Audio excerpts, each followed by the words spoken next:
Okay, welcome to this next NLP anxiety technique video. So this is the second in the 3 series that I've made, and this is specific technique looks at how you can. It's just basically another way that you can use your scenes or your images that are in your mind. So last time, in the last video, if you want to go back and check that one out, please do so. Everything's linked below.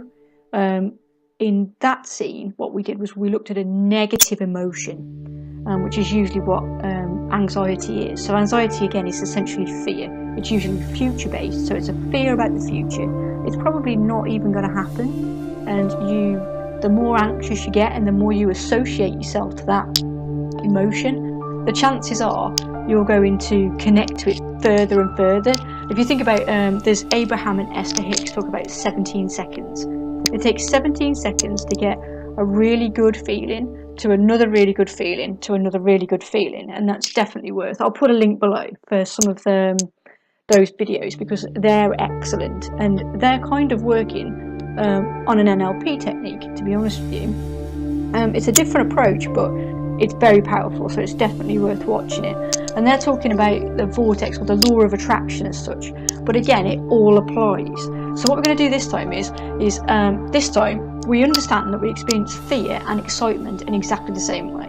They're the same. So this allows you the opportunity to relieve your own anxiety, because what you can do is you can change it, because if you can experience it one way, you can experience it another way. So again, the first video focused on the negative. And what we're going to do now is we're going to focus on the positive. So we're going to find a scene that's got a really positive emotion attached to it, something that makes you feel absolutely amazing. Now, for example, I can remember I passed my driving test first time, and I never forget that feeling because I thought I was going to fail it, but never mind. But what you could do is if that's difficult for you and you can't find anything to associate with that's really working, a very positive scene, pick a movie that makes you feel that motivated, that elated. And if you're wondering, does this work, picking a movie? Well, if you've watched a horror movie or a suspense thriller and you've jumped, then it works, doesn't it? Because basically the movie isn't real, but if it made you jump, then you thought it was real, your body thought it was real, and your physical and emotional effect was a real effect from watching that movie. So remember, your imagination is the key out of your anxiety. That's how you got in it in the first place. So you can reverse engineer it by using your imagination to move past it. So how do we do this? So pretty much the same as we did before, but we're going to do the opposite of it in the last video. Again, check the link. Make sure that your positive scene this time is very colourful and it must be moving, and it's got to be a movie. So this process in NLP is called anchoring, and what you do is you experience that memory over, or that scene or that thought over and over and over again until your emotion matches it. Because with NLP and anything, watch some law of attraction videos. I mean, they're very good, but it states that we attract everything. What we focus upon expands, and that's very true because we see it. So, for example, if I think of a specific car, I'll see it everywhere from now on. I'll just see them all over the place because my mind is looking for it. Because information comes at us at such a massively quick rate that we can't take it all in. It's physically not possible for us to do that. If we did, we'd be overwhelmed. And that's sometimes why some people can get down or depressed, because they are getting overwhelmed by the amount of information that comes at them. You can get overwhelmed at work, or you could have too many projects on, and that's because there's too much information. But when you anchor, you're just taking that specific emotion and you're anchoring it to that specific feeling. So just that one piece of information is enough. So I've sort of said to myself, okay, I'll see this particular car and it makes me feel good because I'd like to have that car in the future.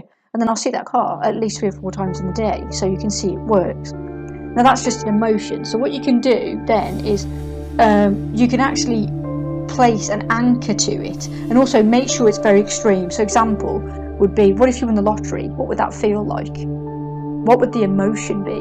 You know, what would you do?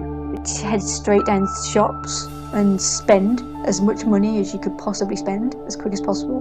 Don't know. Would you go on holiday? You know, would you just go straight there, get an open ticket and just keep flying? And just pack a few things and keep going? All of these now are just little emotional states that are just in your mind, and you just need to repeat it, and then you need to attach the anchor to it. So for example, you could make a fist and you could make it strong when you're feeling that emotion and then let it go. Or you could pinch your ear, or you could pinch your nose. And these are things that you can do that when you're in a social situation, no one's really going to know the difference for what you're doing. You know, you could do it very quickly. So when you're in a situation where you need to experience that quickly because your anxiety is kicking in and you just need to do it, and it seriously works. So again, repeat it. So your subconscious mind is it's like a psychopath. It has no emotion to it whatsoever, but it loves repetition. Absolutely loves it. So because you've been anxious so many times, and you repeated it, your brain goes, oh, I should be anxious right now. And that's what happens over and over again. Whereas if you're repeating it over and over again, from a positive standpoint, you've eliminated the negative, replaced it with the positive. You've got to do this over and over again, and replaced it with your anchor, it should work. So give it a try. And again, drop a comment below if it worked. And just in case I do speak too fast and you didn't get what I said, this particular show is in a PDF format. So it's just a PDF, it's not a full ebook, but you are more than welcome to it. I will drop a link below, and just hit the link and you can have it. So that's no problem. And any future PDFs or ebooks that I produce, all yours. All the information is there. Alright, thank you.